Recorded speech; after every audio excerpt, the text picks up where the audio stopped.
Hello again and welcome to another Warhammer 40k Genestealer cult video. Now before we get into today's video, I would like to say a huge thank you to Graham Oxley for sending in some awesome pictures of his Anglorum First and Anglorum Scion regiment. Absolutely love the attention to detail that's been put into these models. Love the bit of fluff behind it. There are UK military history kind of fluff behind the regiment. They've got characters' names like Sterling, Paddy, Mad Jack, Churchill, all that kind of stuff. Just absolutely love the fluff and attention that has been put into these models and into this regiment. Thank you for sending these pictures in, Graham. If anyone else has got any cool pictures they want me to use in my videos, then please post them on my Facebook page. There will be a link down in the description below. Or email them to me at mordianglorytv@gmail.com, and that email address will also be down in the description below. Now, just one thing I want to say, which is I do read every single email, and I do read every comment, and I do read every Facebook post. I don't necessarily have time to answer all of them, but rest assured I do read them, and I try my absolute best to use every photo set that's sent in to me. If I don't use it, I apologise. It's just I missed it. I'm sorry. So without further ado, let's get into today's video. Now, before you all call the Inquisitor and the Exterminatus and all these things down on my channel, hear me out, okay? Because, maybe mercy is a weakness in the 41st millennium, but hear me out, which is, there's a lot of negative press around the cult at the moment. Alright, there has been the occasional tournament win with them, which has breathed some life back into the army, but by and large, a lot of people are not feeling too happy about Cult. And the reason for that is that the 8th edition tactics are gone. Okay, the way the army played in 8th edition, it simply doesn't work in 9th edition anymore. They used to rely upon smashing the enemy as quickly as possible so they couldn't claw their way back in turns sort of 4, 5, 3, 4, 5. That doesn't work anymore because of the progressive scoring in every single mission. You can score pretty well in turns 1 and 2. But if the enemy manages to rip you apart and you lose that momentum, as you tend to do with Cult, in turns 3, 4, 5, you're going to lose because the enemy's going to outscore you every single time, and you're going to feel bad, because you're going to feel like every single game victory's been snatched from you. Or the other thing is that they're a very CP intensive army. The Codex was built around command points, and now command points has been flipped on the head. And if you start taking more than one detachment, which Cult kind of wanted to do, that was how they were powerful. It's going to start hurting you because you're going to have less CP. Genestealer Cult used to rely upon a series of bombs. You had Acolyte Bomb, Aberrant Bomb, Biker Bomb, Flamer Bomb. You had all these different bombs that were going off. But they were very CP intensive, and often as a Cult player, I would burn through all of my CP, and I was starting with 18, if not more CP, because there was various traits you could take, before the game even began. And I burned through all that in there. I'd start with 18 CP and I burn through all that, in turns 1 and 2. Sometimes all in turn 1 if I spent a lot pre-game, which you could do. So those are the reasons why the Cult doesn't, those tactics died overnight with 9th edition. And people have, because the Genestealer Cult community is quite small, people have kind of gone, oh, the Cult's dead then. I just don't think that's true. I think we just need to, and I've said this a number of times, but I've only touched upon it in passing. I've only touched upon Brew Brothers are better. I've done what, 2 videos, 3 videos for 9th edition Cult Tactics at the beginning of 9th edition. Well, the edition's been around for a while now. We've all played a few games, and it's time to actually sit down and take a proper look at how these Cult guys are going to play. And that's what I want to do with the new tactics series. I'm always launching new tactics series. I'm always doing new little tactics, and one of the things that I haven't done in a while is a Genestealer Cult Tactics video series, so let's do it. So probably try and do 1 video a week for the next 3 or 4 weeks. Put out a series of 4 or 5 videos, and we'll and hopefully that should be a starting place for any Cult player who stumbles across this channel, and gives them a little bit of hope for 9th edition. So let's start at the beginning. First thing to look at, Cult creeds. Okay, Cult creeds are really important. Now, this is going to be a general overview. Okay, specific tactics that I'm going to talk about will go more into each cult creed when it pops up. But we're going to do a brief overview of each cult creed and how I think they work in 9th edition. Okay, probably have a brief look at the custom ones you can get from the Greater Good, but briefly. So let's go through the cult creeds and just do a quick good or bad for 9th edition. Nice and easy. Now you can totally disagree with my analysis of this, but this is, like I said, it's just a brief overview. If you do disagree, obviously let me know down in the comment section below. So let's go through. First one, the old favourite, Cult of the Four-Armed Emperor. Okay, now this used to be a real, this used to be the one. Okay, until the end of the first battle round, add 1 to the advance and charge roll made for units with this cult creed. Starting from the second battle round, if a unit with this cult creed is set up on the battlefield, then until the end of that turn, add 1 to the advance and charge rolls made for that unit. So that was pretty good. And the reason why people liked that is that essentially allowed you to come out of Deep Strike swinging. Okay, and it really was good for these bombs that we've talked about. Aberrant bomb, acolyte bomb, all these things that you drop a big Death Star unit in, and it would fly into the enemy, and it would do huge amounts of damage. And you want to make sure that goes off right, so you want to have +1 to your +1 to your charge rolls, and you want to have. And if you start adding things like Clamorvuses and other things, and suddenly you're looking at +2 to your charge rolls, and you've got a CP reroll and all this kind of stuff. On paper looks great. I now think this is unfortunately one of the weaker traits. Firstly, if you compare it to other traits that are out there that have +1 to your movement, advance and charge rolls all the time, this is actually quite weak. You don't get +1 to your movement. You don't get, and you only get after turn 2, the only people that are benefiting from this trait are those that are popping out of the ground. So, that are deep striking in. So, and with the smaller boards now, you might think, oh, well, that's great. You could walk up the field, you can charge up the field, and everyone's going to get closer now. It's like, yeah, but the problem with the smaller boards is it's easy to screen you out. Now, even with a minimum of screening, a minimum of screening can really hurt a cult list. A cult list that has relied upon the traditional tactic of I'm going to deep strike in some power units and bully you. I don't think this is very good anymore. I think the fact you don't get it for movement, I think the fact that it's easy to screen you out, and this is very much this trait relies upon deep striking stuff, doesn't do it for me. The stratagem for it is very good, which is a plan of generation in the making. It's a one-off, I'm going to cancel your stratagem, which is good, but it's a one-off. And the fact that CP now, a lot of people are spending it pre-game. The meta's kind of shifted away from those individual stratagems that are absolutely key that your opponent must get off, and it's now more like a lot of people spend the CP pre-game, and also a lot of stratagems now have gone from being these 2 or 3 CP powerhouses to 1 CP for a quick buck, 1 CP for a little buff. Spend your 1 CP here, your 1 CP there. Doesn't feel great if you want to spend 3 command points to cancel a 1 command point stratagem.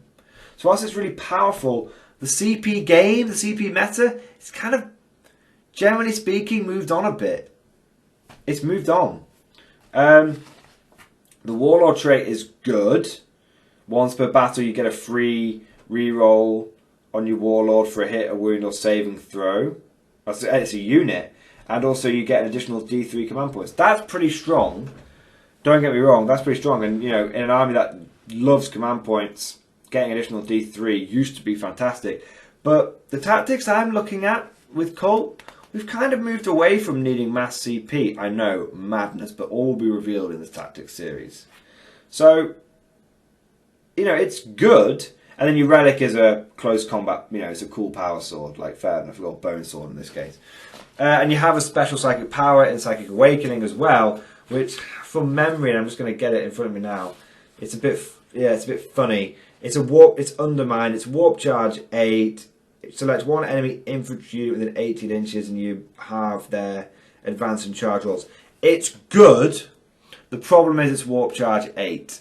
Now you can kind of get around that by using one of the stratagems in here, the Cult Psyche, which allows you to get +1 up to a maximum of 3. Get +3 to your psychic power for 1 CP. So that it's good, but then you're having to spend CP on a, and you know, it's okay. The psychic power is okay, but the point is, a lot of these things that we're talking about, the trait, the the trait, and the warlord, the cult green, the warlord trait, it's okay. It's okay, but it's not the mind blowing thing. You know, it's not the best that you can choose from now. Quite frankly, it's not the best. Okay,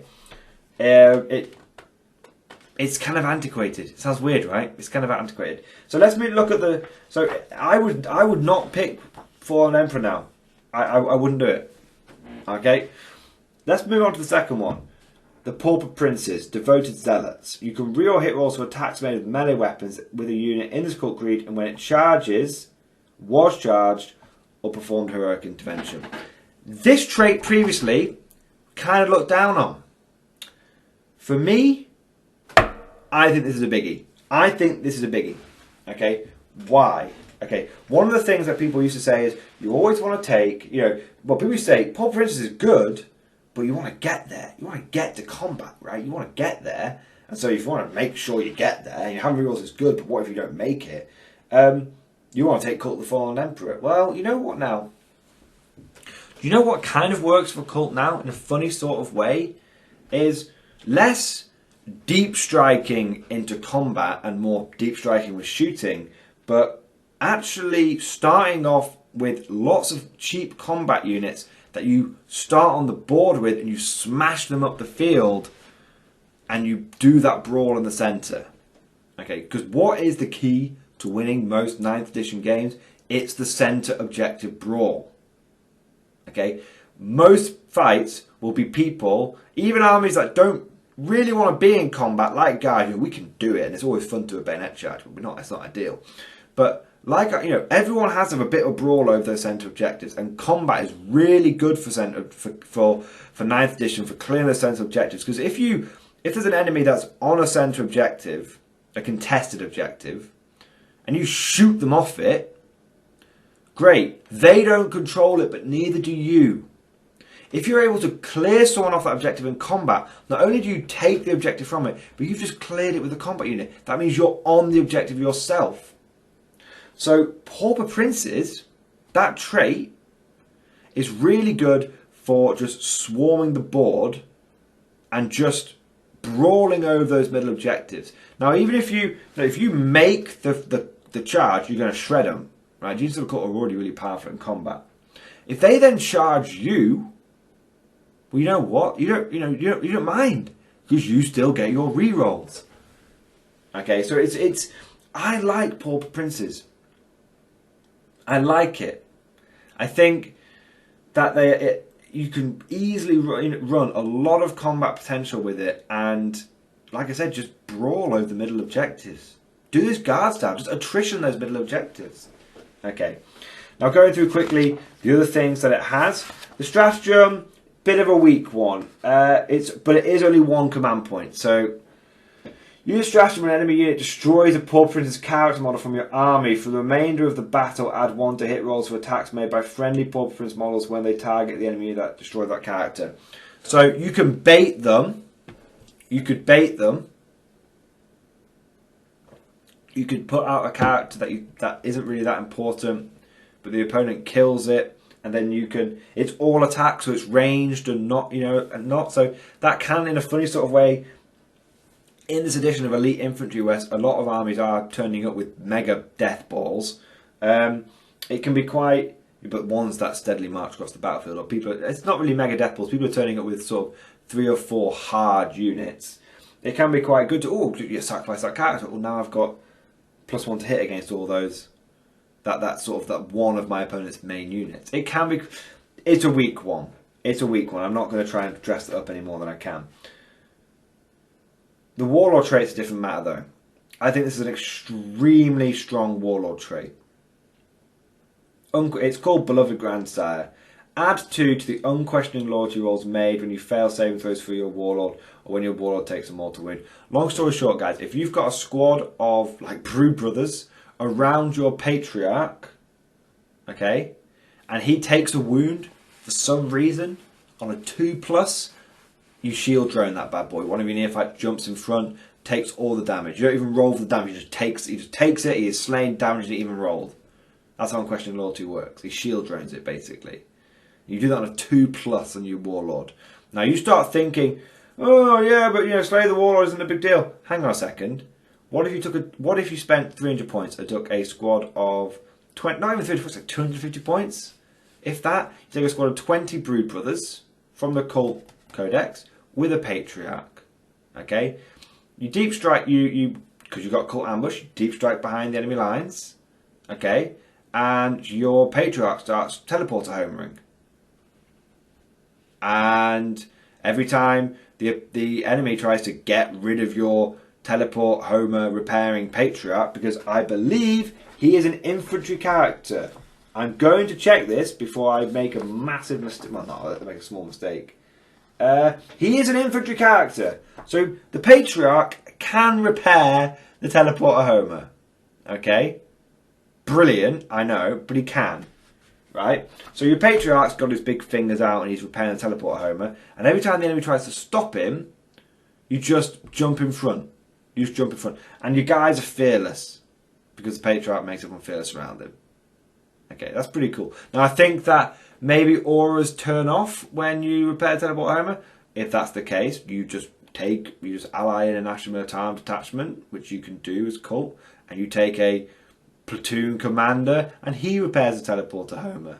And again, for less than 300 points, it is very easy for you to get to 15 victory points for repairing teleporter homer. It's very easy for you to, it's a very good tactic that.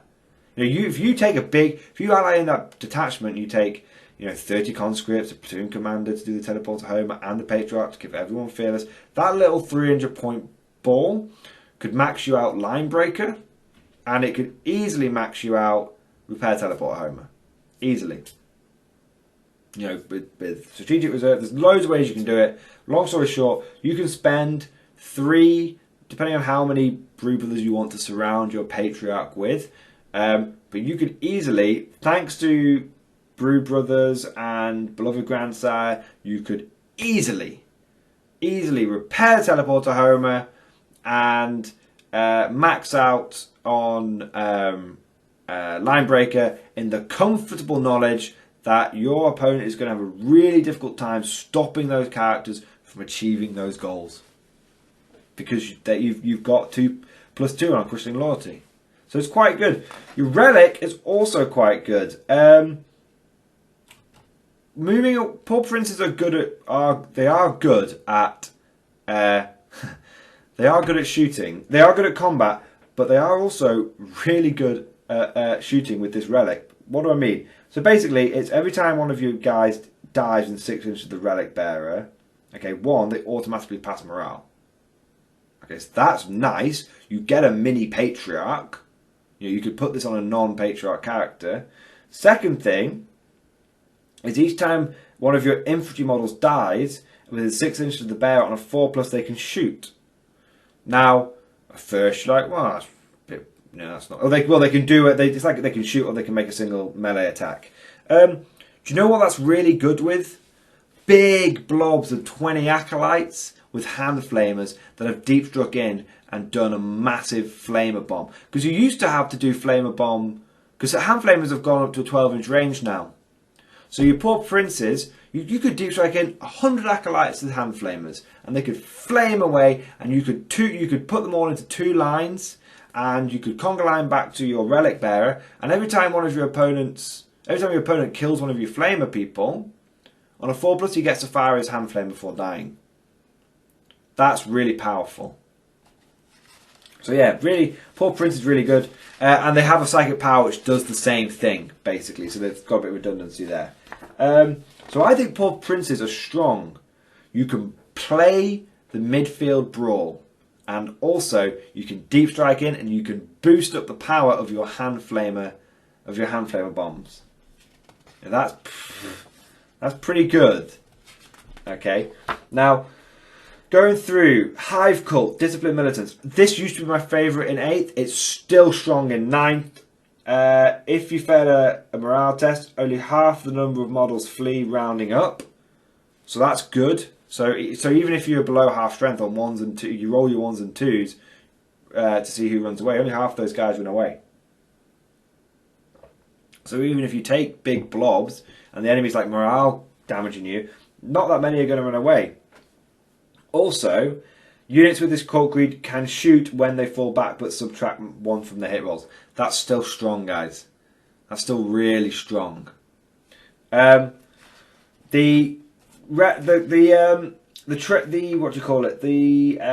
stratagem for them is like it gives you +1 to if you do a wound to an enemy unit, you can pay 2 CP and then everyone gets +1 to hit against it.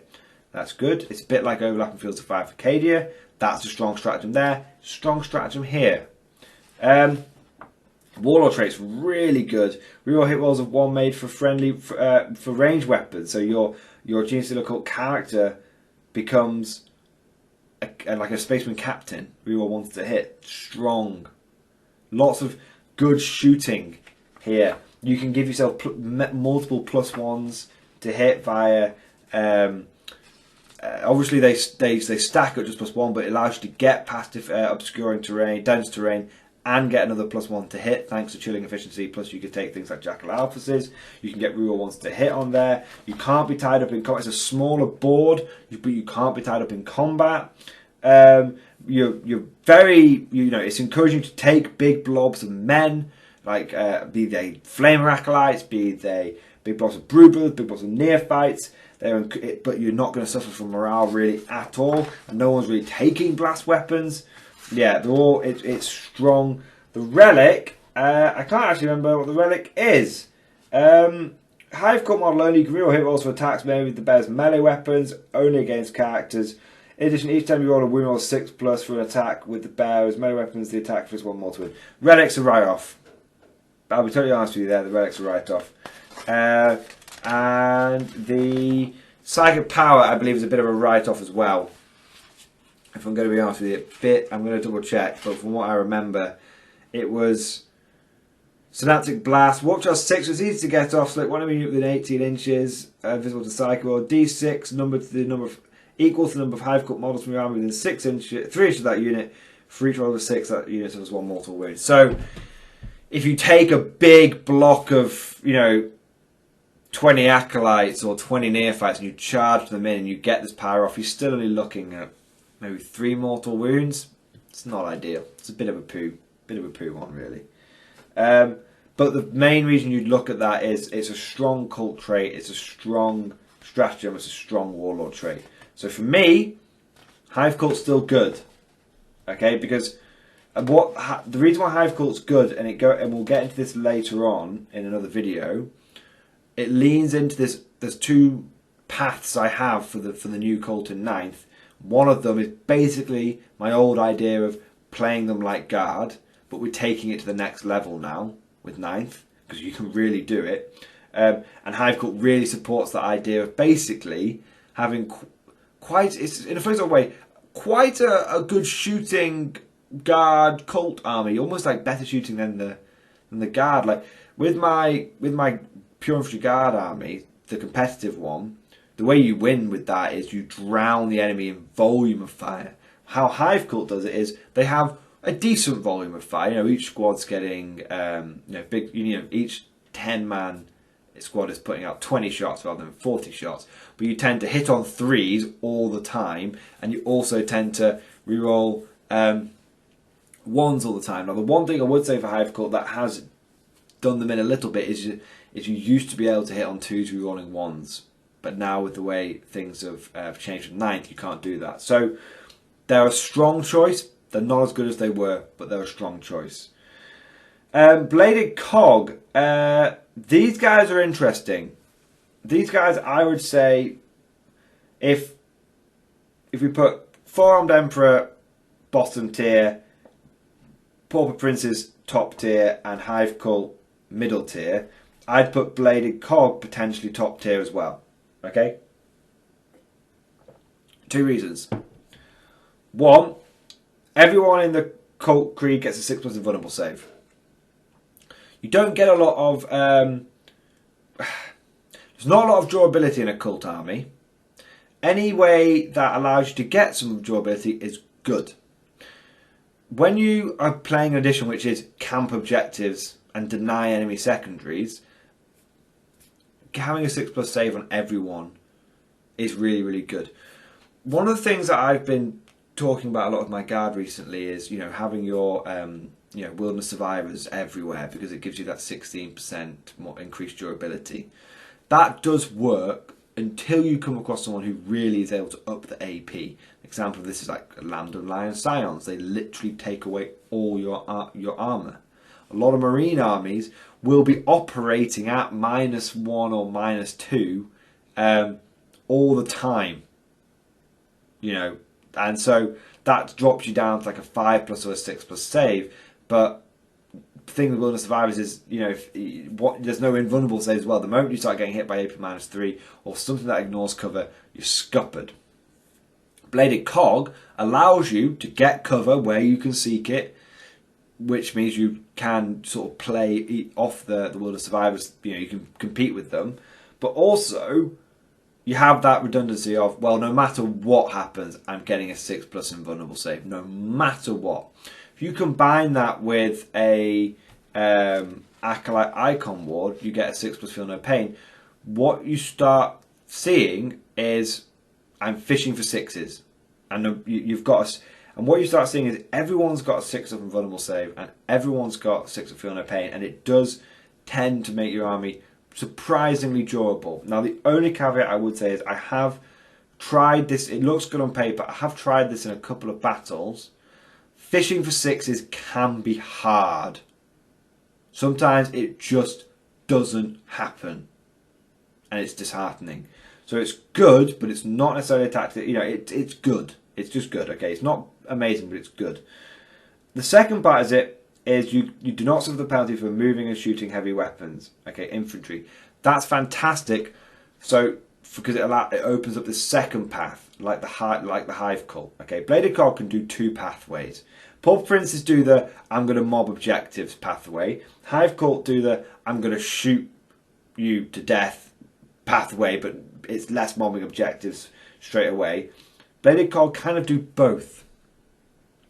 So Bladed Cog can do I'm going to swarm the objectives with all these 6+ save, 6+ save again infantry, or I can go down the other route that's good for Cult in 9th edition, which is mechanized infantry, loads of people in trucks. Okay, because your trucks are surprisingly difficult to kill, and you can take 6 of them and still not give away max points for bring it down, so they're quite good. So mechanized infantry is quite good for Cult because and the fact that if you have loads of people in the back of there with mining lasers and stuff like that, your vehicles no longer suffer the penalty for moving and shooting in 9th edition, and your guys in the back aren't suffering that penalty either. You can have a lot of gunboats, gun trucks running around. The stratagem is pretty good. Overthrow the oppressors. It's 1 CP. You basically get not veterans. What's it called? Death to the False Emperor. So extra, you know, sort of exploding 6s in the fight phase, but it's exploding 6s against everyone. Against Imperialists, exploding 5s and 6s, and against the Adeptus Mechanicus, exploding 4s, 5s, and 6s. Now, Adeptus Mechanicus are actually a competitive meta army at the moment. Bit of a sleeper one. They can put out a horrendous amount of fire output. You will not go to a tournament and not find an AdMech army there. But you definitely won't go to a tournament and not find an Imperium player there, and you get exploding 5s and 6s in combat against all those Marine armies you're likely to face. And when you think about that, that's quite powerful because it's in combat. We've talked about combat is a great way for pushing people off objectives. It's a great way for doing the Uno reverse card. I take the objective, I now have the objective. Any stratagem that can do that is good. So it's a good bonus overall. That there's no downsides to the Cult Creed. There's no real downsides to the stratagem. It's exploding 5s and 6s in most tournament armies you're going to face. The Warlord trait is it's good as well. The Warlord trait is very good. After deployment, before the first battle round begins, select one unit from your opponent's army. You can reroll wound rolls for attacks made by friendly bladed cog units. Bladed cog units whilst within 6 inches of your warlord when targeting select units. That is very good. That is Old Grudges for the Guard Codex. Old Grudges is a fantastic warlord trait, especially in 9th edition, because as I have said, it's the addition of elite infantry. So, Blood Angels. Someone's going to turn up against you with a big block of 10 Blood Angels, a big block of 15 Death Company. They are going to turn up with those units. Okay, probably multiples of them. Okay, but at the very least, you can pick one of those enemy units and be like, I will have an easy time killing that. Everything in my army, as long as I'm in the 6 inches of my warlord, is going to get rerolls to hit. Okay, it's powerful. Okay, it's powerful in combat. It's powerful in shooting. So what it's very good for shooting. To be honest, it is good because what it allows you to do is your regular forces can move up and do their thing, and then when one of these power units turns up that you've selected and gone, I want to hurt that unit. You can shoot them to death, or you can finish them off in combat. It's a good. Again, it's not a situational warlord trait. It will always turn up good in a game. There's always a unit in the enemy army that you want to be killing. Always a linchpin. So it's not situational. The Relic it's an interesting one. The bearer has a 4+ invulnerable save. In addition, each time the model finishes a charge move, select an enemy unit within 1 inch and roll a d6 on a 2+ that uses 1 mortal wound. You're not really bothered about that mortal wound thing. What's good about this is the 4+ invulnerable save. Okay, that's what's good about this. Because, let me just double check something before I am speaking out of my bottom. They get a 6+ invulnerable. Yeah. You can combine that with your own. You can combine that with your own cult creed, because not only do you get 6 with invulnerable save, but if you already have an invulnerable save, it gets improved by 1 to a maximum of 3+. So you can take your own Relic, which gives you a 4+ invulnerable save, and then increase that to a 3+ invulnerable save. Again, it's not situational. There's always going to be a time when having a 3+ invulnerable save on one of your key characters, who, I don't know, is repairing teleport or Homer or holding an objective. There's always going to be a time when having a 3+ invulnerable save character is great. You put that on a Patriarch, and you are, I believe you can put a Patriarch, I know you can do it on a Locus. The point is that you can get yourself a Smash Captain.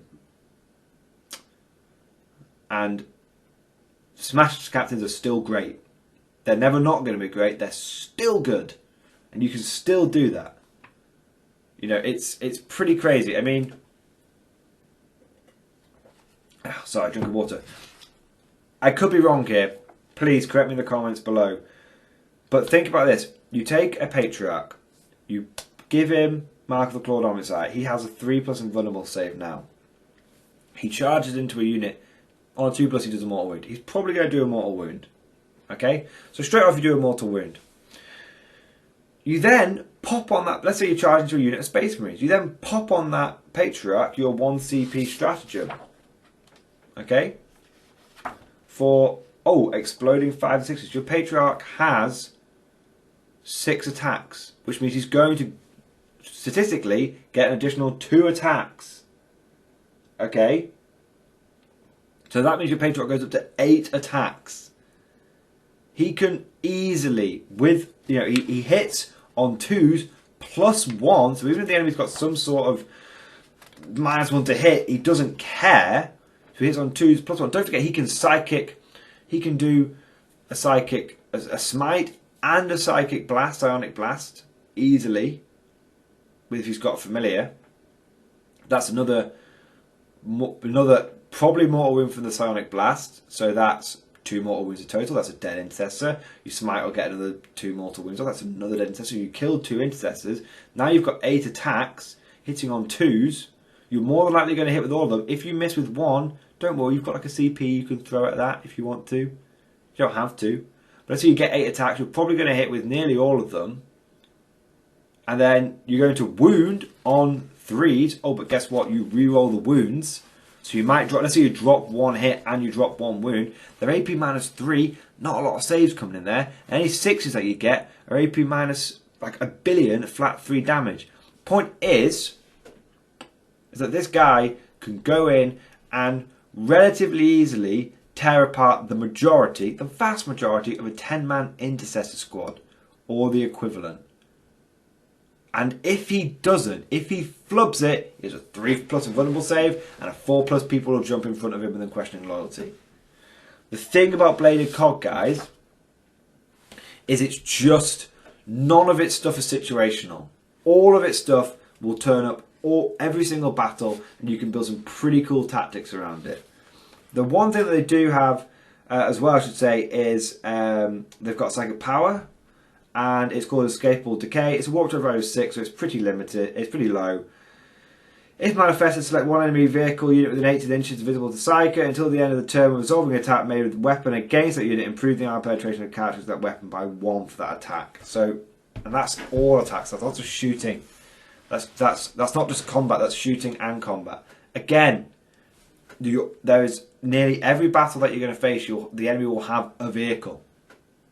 You know, they'll have one. Vehicles aren't super strong in 9th edition right now, but they're not bad. Okay? You are very likely to face at least one vehicle in every single battle that you go into. That is not a situational that's not a situational psychic power. It's good.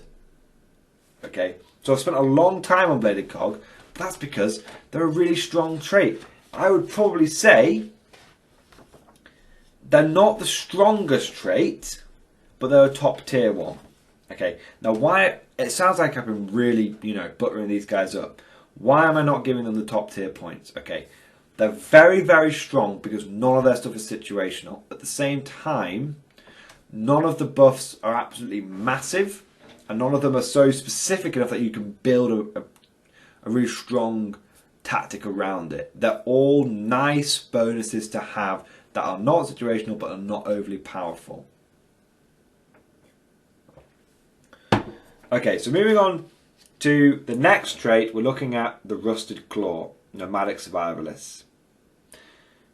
These guys have been hit hard. In 8th edition, there was this big debate over Bladed Cog or Rusted Claw. That debate isn't around anymore, guys. Rusted Claw is in... It's not even in the toilet. It's past the U-bend. It's bad. What it is, guys, is if you get shot at by a weapon that has an AP of 0 or -1, you get +1 to your save. So if you get hit by AP 0, you go from a 5+ to a 4+ save. If you get hit by AP -1, it's 5+ -1 +1, so you stay on a 5+. Okay.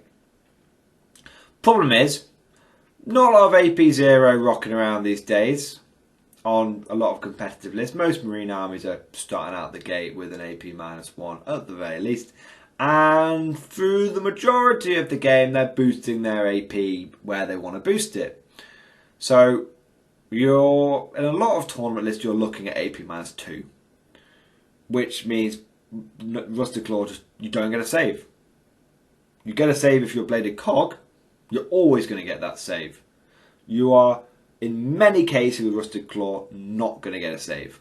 Not anymore. Not in today's increased lethality meta. Okay? The kind of weapons that don't have an AP that are going to get shot at you, these days have just horrendous levels of volume of fire that a 4+ save on a tough 15 model isn't going to save you. Ask any Scion player out there.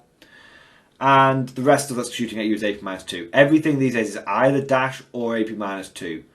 And it's dash and a lot of it, or it's AP -2 and there's still quite a lot of it. Just doesn't work, unfortunately. The second part of it is you don't suffer the penalty for moving and shooting on bike models with heavy weapons and advancing and shooting with assault weapons. I don't know if I'm missing something there, guys. It doesn't seem very strong. Now, the stratagem is very powerful. Extra explosives. No, it's not explosive. Sorry, it's drive-by demolitions. Use stratagem before Rusted Claw bike unit from your army shoots in the shooting phase until the end of the phase. Add 1 to the hit and wound rolls made to attacks with units' grenade weapons. After this unit has resolved all of the shooting attacks this phase, it can immediately make a move if it were your movement phase but cannot charge. This is very good with the classic biker bomb combo, but it will cost you 2 CP and it will get you, because you want to do extra explosives, you can throw 5 demo bombs and drive-by demolitions for you get the +1 to hit and to wound. It's good.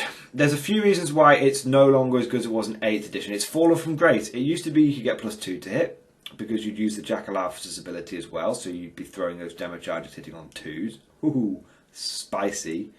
And it used to be that bikes were like 15 points in total with the demo charges. Now they are significantly more expensive. I believe they're 25 points per bike now. It's too expensive. It's 25 points per bike. It's still 2 CP at least. Sorry, it's not. It's 3 CP because you need to get close enough to use it. So you're going to have to use lying in wait. So it's 3 CP. You're only going to hit on a maximum of 3s. And you're more expensive. Nah. Not doing it for me. Your Warlord Trait, I don't even know what it is. Each time you roll a modified movement roll for 6 in the fight phase for a model with a friendly rusted cog unit that is within 6 of your Warlord, the armor penetration is up. It's Storm of Fire in combat. Storm of Fire, it's just not, it's good. Okay, you know what? No, I'm not going to write this off. It's okay. It's actually surprisingly stronger now at 9th edition than this whole, you can take people off objectives better in combat. It would be good if it was whilst you're within 6 inches, you always have this extra -1. The fact that you have to roll 6s to get the -1 makes it less good. It makes it less good because it's harder to conga line with combat. A lot of conga lining is good for shooting. It's harder to conga line in combat because of A, the new coherency rules, and B, the new engagement range rules where it's no longer an inch of an inch, it's half an inch of a half an inch. It's not as good. The Relic, it's a special staff that wounds vehicles no 4+ and does some mortal wounds. It's quite a good staff. It's a combat relic. It's not ideal, really. It's okay.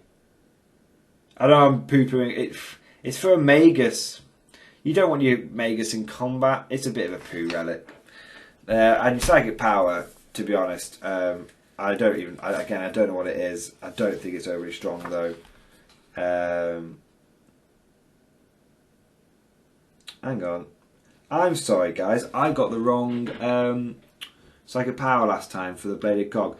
The rusted claw psychic power is the decay one, so you get the extra -1. That's a good one.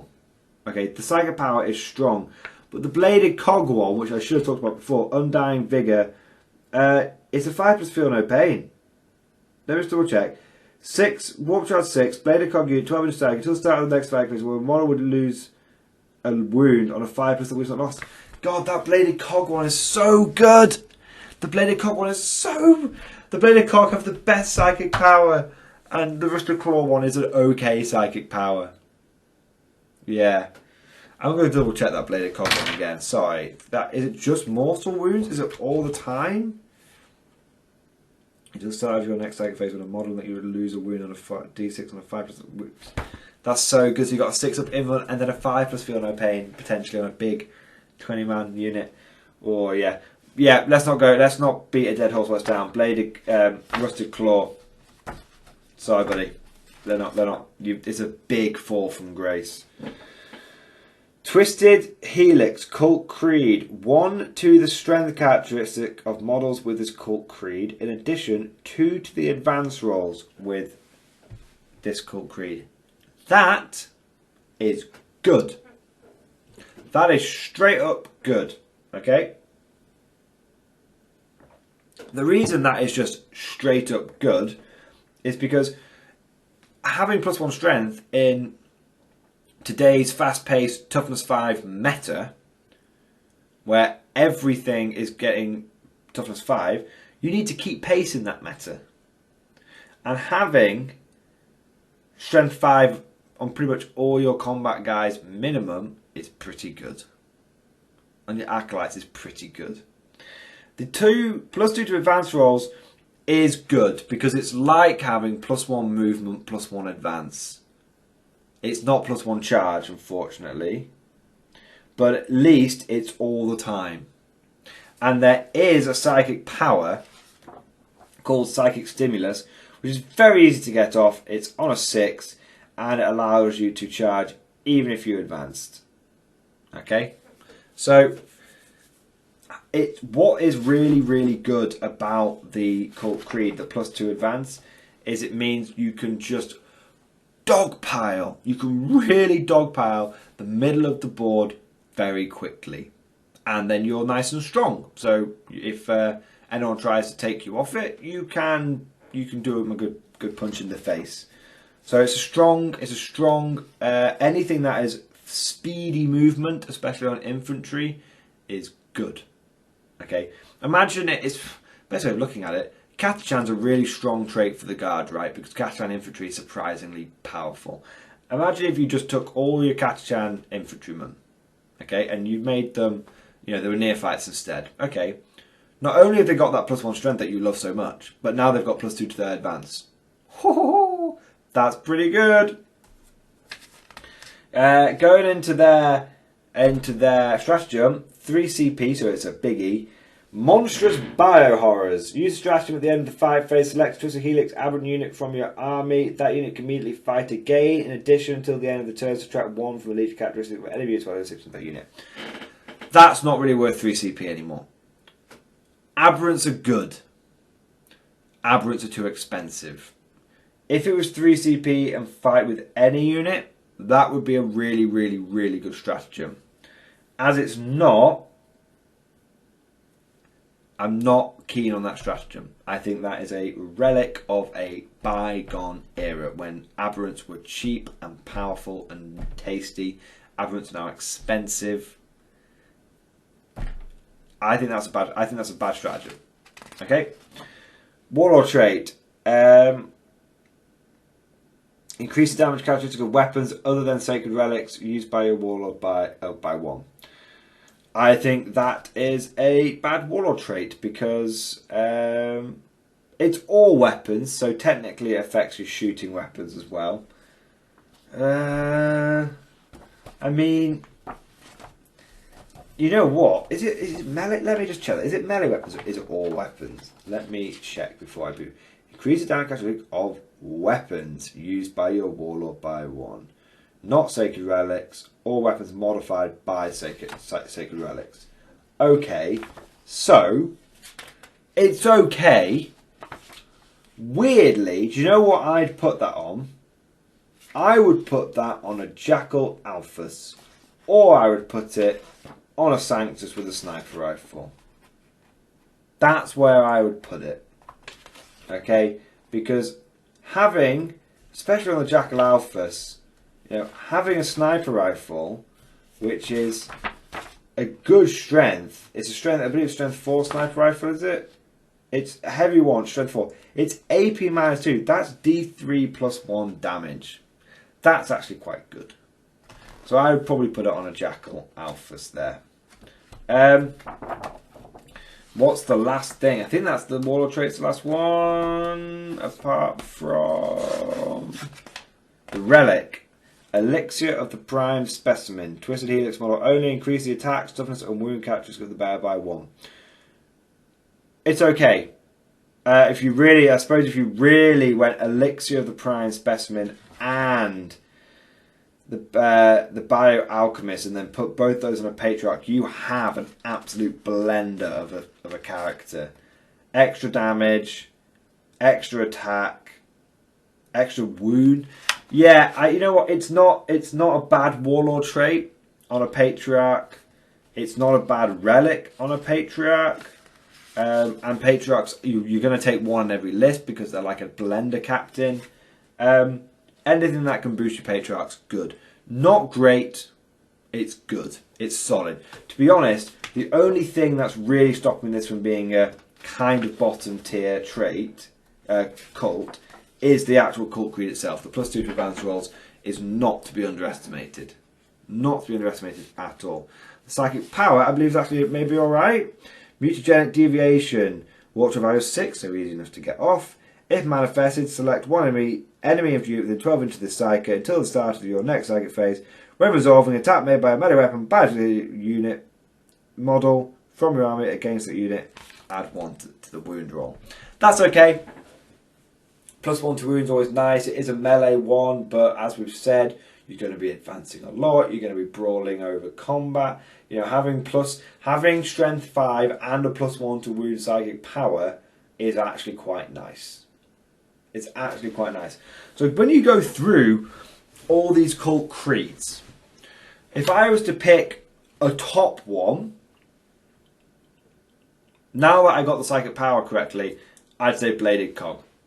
I would say Bladed Cog is for the discerning gentleman and Genestealer cult commander. All of the traits, your trait is always going to be in effect. Your stratagem is always going to be useful, and it's 1 CP. It's anti-meta because it's anti-marine and it goes a bit deeper because if you face an Abmech player, it's good. Your trait, your Warlord trait is fantastic. It allows you in this age of elite infantry to pick one of those big elite infantry units and just smash them. Your Warlord trait, your Relic, it allows you to become, to basically create a smash captain. You can really start generating some smash captains when you start looking at locuses, and which I believe already have a 4+ invulnerable save in combat, and then that goes to a 3+, and then you can do a Patriarch with a 3+ invulnerable save. It just looks really good, and your psychic power of a 5+. Feel no pain. God, for what is it? Warp charge 6. I've got to check. I keep checking this power. It keeps getting better and better. Warp charge 6 with a 5+ feel no pain. That is good. That is just good. 20 Brood Brothers. Nope, that wouldn't work. 20 Neophytes. Bang those onto an objective. 5+ feel no pain. They're not running away. They've all got 6, thanks to a Patriarch or something else. They've all got 6+ invulnerable save. That is solid. And they're running around with mining lasers. Because heavy stubbers have got a bit expensive now, so you might as well be upgrading to mining lasers. You're just having a great time. Bladed Cog is my number 1 pick. My bottom pick is Rusted Claw. I feel like someone's going to tell me off for that one. But I'm looking at it, and I can't see it working. I can't. Okay? I just feel like Bladed Cog is less risky. You've always got that 6+ invulnerable save. I feel like Rusted Claw, some armies it'll be okay, it'll work. Many armies it's going to have a tough time. So Bladed Cog is my top one. Rusted Claw is my bottom one. Next to that, I'm going to put Cult of the Fawn. Let's do it from top to bottom. Top, Bladed Cog. Joint second, Pauper Princes, Hive Cult. Third, Twisted Helix. Fourth, Cult of the Fallen Emperor. Last place, Rusted Claw. Because Rusted Claw, you only have one thing you can do, which is Biker Bombs. Cult of the Fallen Emperor. They're kind of joint bottom, but I'll let them off because you do get +1 to advance and charge, and you might be able to get off a turn 1 charge of that on the smaller boards. Maybe. So I'm going to put Cult of the Fallen Emperor not bottom. I just don't think it works as well as it used to. It's got an okay, maybe being a bit harsh. It's got an okay Warlord trait. It's got an okay Warlord trait. It's got an okay trait. Bit Deep Strike Reliant.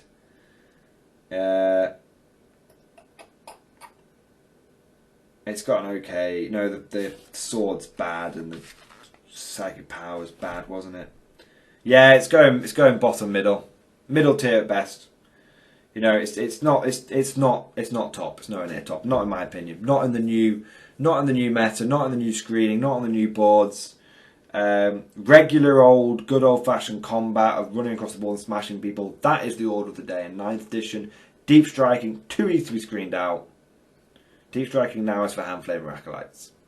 Right, that was a big old video, but I'm glad I did it because I've been wanting to do a big Genestealer cult video for a while now.